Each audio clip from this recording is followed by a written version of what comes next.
Born again utod kag ang Christian is ka followers of Jesus Christ. Pwede upo ka lang, sister.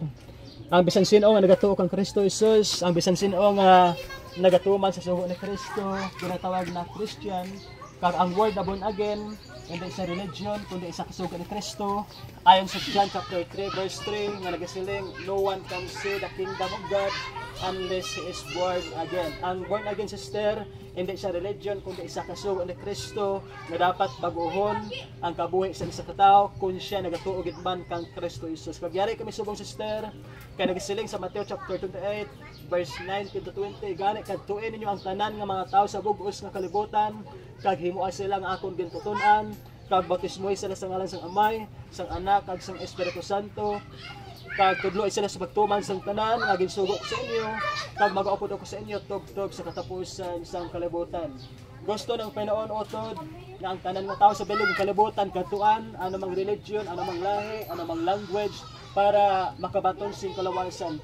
Kaya wala ni sa iban nga pangalan nga makalawas sa aton utod kundi si Kristo lang. Gusto ni Kristo nga ang tanan nga tao, ano mang religion, kinahanglan magsunod sa iya, mag-alagad sa iya, kag magtuo kang Kristo Jesus. Kaya ayon sa John chapter 14 verse 6, nagsiling si Kristo, I am the way, the truth, and the life. No one comes to the Father except through me.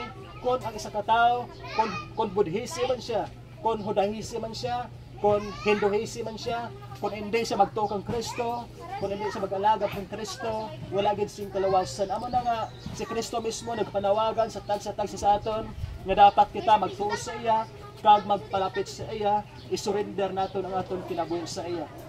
Kag amo ning gusto ni Kristo nga himuon niya sa nagpamati sang iya pulong. Ikaw mismo, sister, nagpamati subong sang pulong ni Kristo, gani amo ning gusto ni Kristo na himuon niya sang imo kinabuhi. Nagsiling mismo si Kristo, kag himuan sila nga akon gintuton-an. Sino bilang himuon nga gintuton-an kundi ikaw mismo, sis, nga nagbaton sa pulong ni Kristo, nagpamati sang pulong ni Kristo nga aman. Tungod kay wala sing tao nga makasulod sa langit kung hindi niya alagad. Gani, sister, isa ka pamangkot, willing gid bala ikaw nga mangin alagad ni Kristo?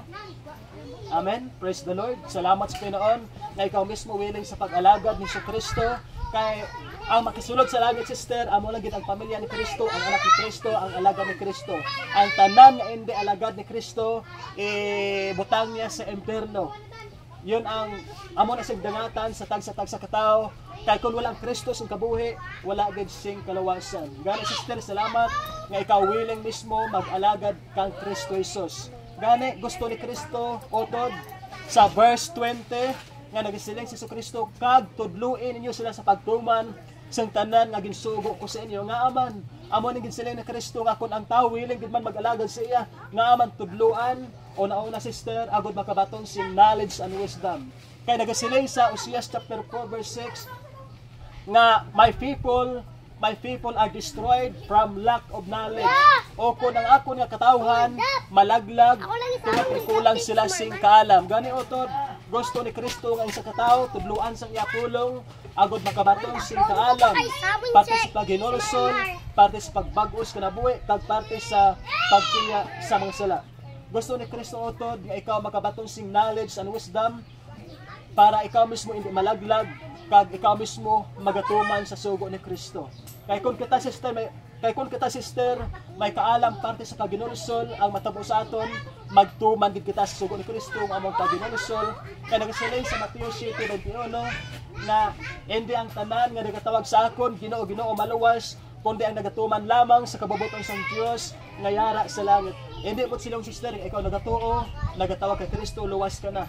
Gusto ni Kristo, kung ikaw gid man nagatuo, kinahanglan magtuman ka sa sugo ng Dios nga nasulat sa Biblia. Kay kung kita, sister, hasta lamang sa pagtuo kag pagpanuwag, pero kung wala nagatuman sa Biblia, wala gid sing kaluwasan. Gani, sister, maluoy ka sa imo kagulayong subong, kay ang Dios nagakaluoy sa imo, ang si Kristo nagpakamatay para sa imo, gitubos niya ang sala sa tanan nga tawo sa kalibutan, ang Dios nahigugma sa imo. Gani ikaw mismo mag-response, kag kinahanglan ikaw mismo magakaluoy sa imo kagalingon, subong aton kidinulsulan ang aton mga sala. Tumanon ta ang sugo ni Kristo Jesus para ikaw, sister, maluwas sa imo pagpanawag, para ikaw maluwas pinagi sa imo pagtuo. Kay madamo subong sa mga tao nga nagatuo lang pero nagapumuyayaw. Madamo subong sa mga tao nga nagatuo pero lasinggero, palahubog, sigarilyo, sugal, baraha, o pamuyayaw, pamutig, o bingkil-bingkil, inaway, amo ning kinabuhi subong sa tao. Hindi po silingon nga bes ka nagatuo luwas na. Hindi po silingon nga kung isa ka tao magkinabuhi sa daotan, kung siya nagatuo kang Kristo luwas na. Ang matuod nga pagtuo, sister, among pagbag-o sa kinabuhi. Gani subong-subong aton bag-ohon ang aton kinabuhi, pinagis pagtuo kang Kristo, pinagis aton pagginulsol sang aton mga sala, suno sang aton nabatian subong sang maayong balita nanungod kang Kristo. So salamat, sister. God bless po. Sana sa ulit magkita pa rin tayo at tanggapin mo pa rin ang salita ng Panginoon. Amen.